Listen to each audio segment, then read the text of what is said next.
Assalamualaikum warahmatullahi wabarakatuh. Waalaikumsalam warahmatullahi wabarakatuh. Pemirsa channel YouTube Dr. Bambang ini berjumpa kembali dengan channel ini, channel tentang kesehatan dan diet. Dan hari ini kita punya tamu istimewa, Ustadz Dr.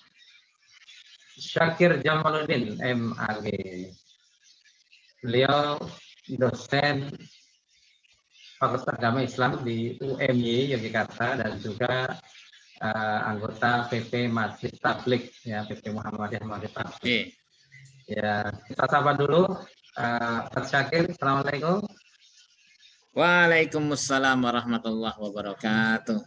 Alhamdulillah. Sehat, Ustaz? Ya, alhamdulillah. Sehat. Ya. Alhamdulillah. Ustaz Syakir ini akan bersama kita untuk berdiskusi tentang beberapa aspek dari ibadah, khususnya terkait dengan orang sakit, ya, karena channel ini channel tentang kesehatan, jadi penekanannya memang yang ada kaitannya dengan kesehatan. Nah, Dr. Syakir ini dokter ya, bukan dokter ya. Dr. Syakir ini rupa-rupanya sudah punya minat ke COVID sejak dari SMP. Jadi SMP dan SMP itu paket di Muallimin Muhammadiyah di Jakarta gitu saja. Lalu S1-nya, S2 S1 itu di UIN mengambil tafsir hadis, dan S3-nya dokternya pun mengambil konsentrasi tentang hadis. Nah, ini luar biasa, sehingga hari ini pas kalau kita berbincang ya santai tapi juga serius tentang aspek-aspek yang beribadah yang terkait dengan orang sakit. Ya, orang sehat juga boleh. Silakan nanti kalau ada yang mau ikut bergabung bertanya, saya persilakan ya. Terakhir saya persilakan barangkali bisa memberikan pengantar terlebih dahulu sebelum berdiskusi. Terima kasih Ustaz sudah menempatkan. Matur nuwun Ustadz Dr. Bambang Edi, ya, kawan lama ini. Assalamualaikum warahmatullahi wabarakatuh. Waalaikumsalam. Alhamdulillah wassalatu wassalamu ala rasulillah. Ya, alhamdulillah berbahagia, ini jelang buka lah kalau di Jogja, ya. Jam 17 paling sekitar 17.40 kita buka, nanti tergantung wilayahnya. Kali ini kita membahas tentang masalah ibadahnya orang sakit. Ya, biasanya kaitan ibadahnya orang sakit ya ini tentang sholat, tentang puasa, ya. Ya, yang jelas Allah Subhanahu wa Ta'ala itu kalau misalnya dalam masalah sholat itu memang tidak boleh ditinggalkan kapanpun, ya. Tapi kalau misalnya yang lain masih boleh. Kalau sholat itu biasanya substitusi saja, ya. Misalnya bisa dikurangi, tapi kalau penggantinya tidak, penggantinya dikurangi misalnya jadi dari berdiri, ya, kemudian kalau tidak sanggup untuk berdiri maka duduk, kalau tidak sanggup untuk duduk maka berbaring, kalau tidak sanggup berbaring ya berbaring tetap tapi dengan isyarat, artinya tidak mungkin menggerakkan tangannya, ya. Nah, itu saya kira banyak sekali rukhsah itu, ya, termasuk kalau misalnya ketika sholat itu kita diberikan juga keringanan untuk menjamak sholat kita, tapi bukan mengqashar, Ustadz. Ya, bukan karena mengqashar itu hanya khusus bagi orang yang sedang dalam perjalanan, yang kita kenal dengan musafir. Ya. Nah, sementara untuk yang sakit itu diperkenankan untuk jamak, tidak diqashar. Ya, yang sakit juga dalam kondisi yang kondisinya terlalu berat, yang kalau dia menyentuh air dia sangat dingin atau sakitnya bisa lebih parah, maka diberikan rukhsah juga untuk melakukan tayammum, ya, tayammum dengan menggunakan debu yang baik, ya, debu yang baik. Jadi caranya sudah kita tahu, ya. Kita tepukkan kedua tangan kita, setelah itu kita tiup, tidak harus bunyi ya. Ini ya. Ya, kemudian setelah itu diusapkan ke wajah kita. Cukup satu kali langsung ke punggung telapak tangan kita sampai pergelangan sini saja. Lalu kemudian yang kiri punggung telapak tangan kiri. Kemudian selesai. Ya. Lalu asyhadu alla ilaha illallah wa asyhadu anna Muhammadan abduhu wa rasuluh. Ya, adapun yang mengatakan yang dulu kita diberitahu cara tayamum itu adalah dorbatani, menepuk 2 kali, atau dorbatain, 1 wajah, tepuk lagi kemudian tangan sampai siku, setelah itu kembali ke sini tangan sampai siku. Ya, itu memang ada hadisnya, tapi sebagai peneliti hadis, ini penelitian lama sebenarnya, hadisnya kebetulan dhaif ya.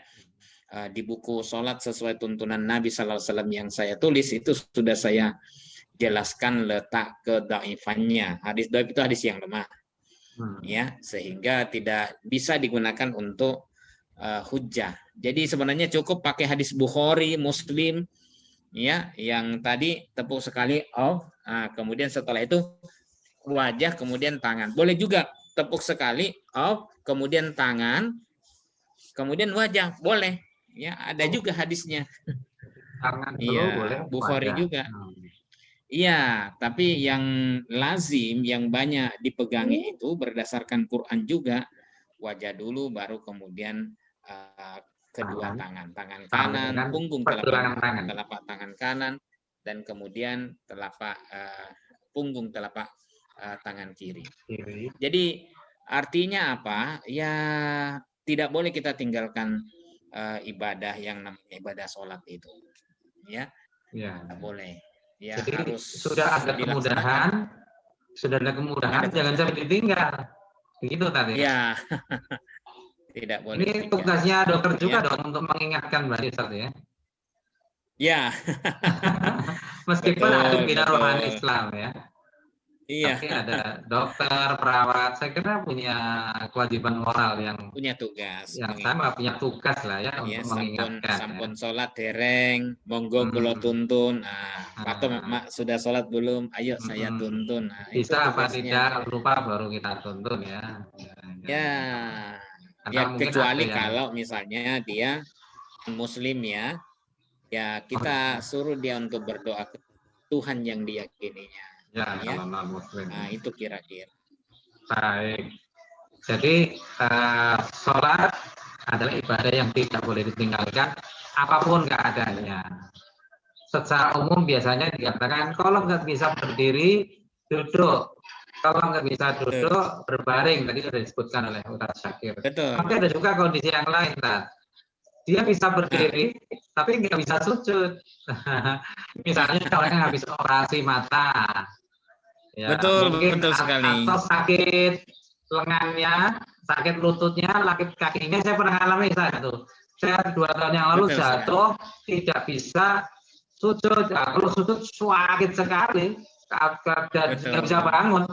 Nah, itu pertanyaan gimana dong? Apakah kita sholatnya berdiri terus duduk, atau sejak awal duduk di kursi itu? Gimana? Baik, bagus sekali pertanyaannya ini.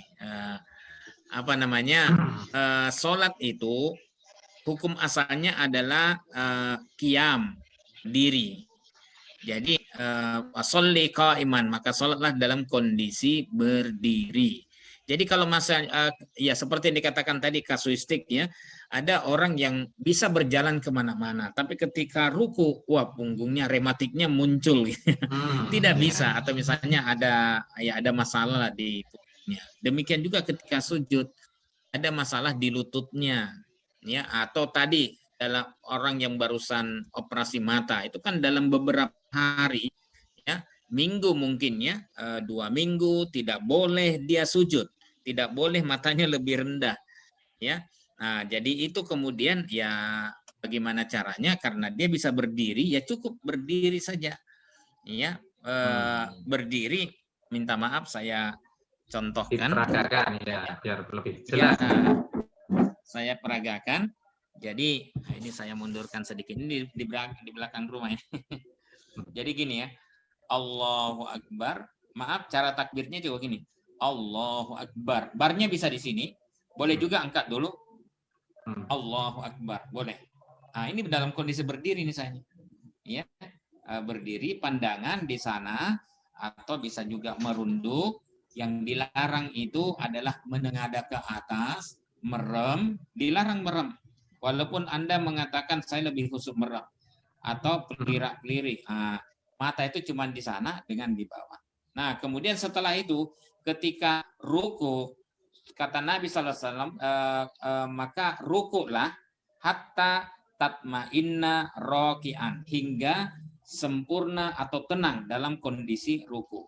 Ya, jadi Allahu Akbar, ruku, ya biasa, sami Allah liman hamidah, Rabbana walakal hamd. Setelah itu duduk. Jadi rukuknya mungkin dia bisa, karena dia bisa berdiri. Ada yang rukuknya tidak bisa, ya langsung aja dia ruku. Kalau ruku dengan sujud, dia mungkin sujudnya pasti tidak bisa. Ya, yang dipastikan misalnya sujud. Jadi rukuknya dia bisa sami Allah liman hamidah, langsung duduk. Ya, duduk, kemudian sujudnya cukup di kursi. Allahu Akbar.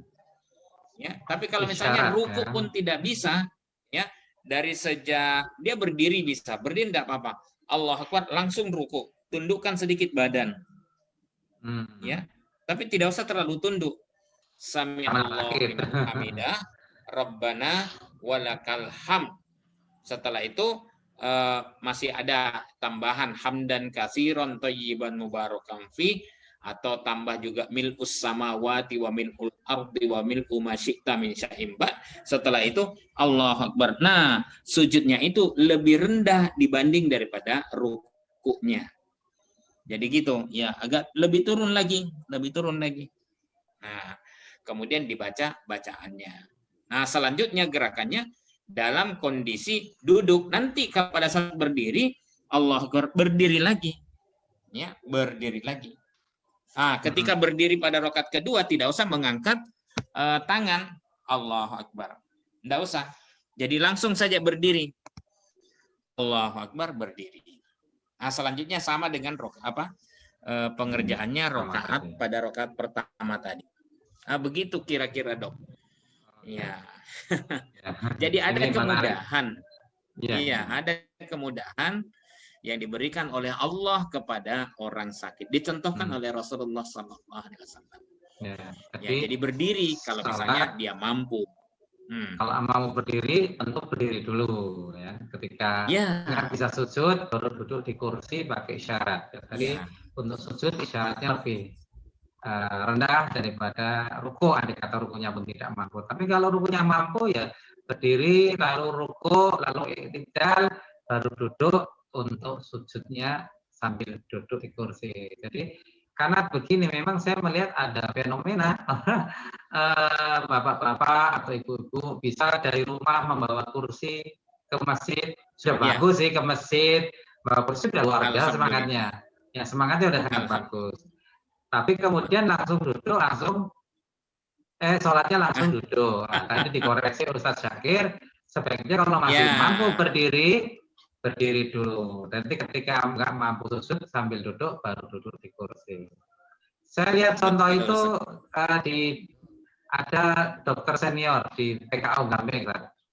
Itu caranya begitu. Jadi dari luar masjid, masuk masjid, ya begitu sholat, ya berdiri dulu, baru setelah itu duduk seperlunya gitu di kursi. Jadi ini nggak langsung duduk. Kayaknya loh, kalau nggak salah itu Raja Salman dari Saudi juga begitu. Kalau dilihat itu ada prakteknya seperti itu. Jadi apa yang sudah berlalu tentu ya, yang kalau kemarin-kemarin itu langsung duduk ya sudah berlalu, apa boleh buat gitu. Nggak apa-apa kan tadi ya. Karena ilmu itu kan tidak berlaku surut mestinya tadi. Betul.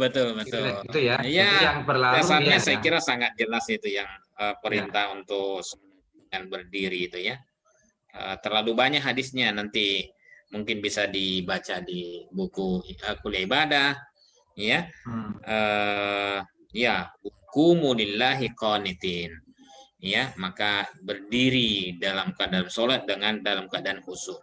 Ya, kemudian sholli qa'iman, fa illam tastati fa qa'idan. Fa illam tastati fa'ala janbin. Itu hadisnya Bukhari dari Imran bin Husain. Jadi sholatlah dalam kondisi berdiri. Apabila kamu tidak sanggup, maka dalam kondisi duduk. Kalau tidak sanggup, dalam kondisi berbaring. Berbaring loh ya, tidak tidur ya. Berbaring posisi ya? Berbaring. Beda. Tidur nggak sadar nanti. Iya. Baik, Ustaz, terima kasih. Ini ada yang bergabung di Zoom. Kalau mau bertanya boleh, saya persilahkan. Kali. Boleh, silakan yang mau bertanya, mau mengajukan Syakir, silakan.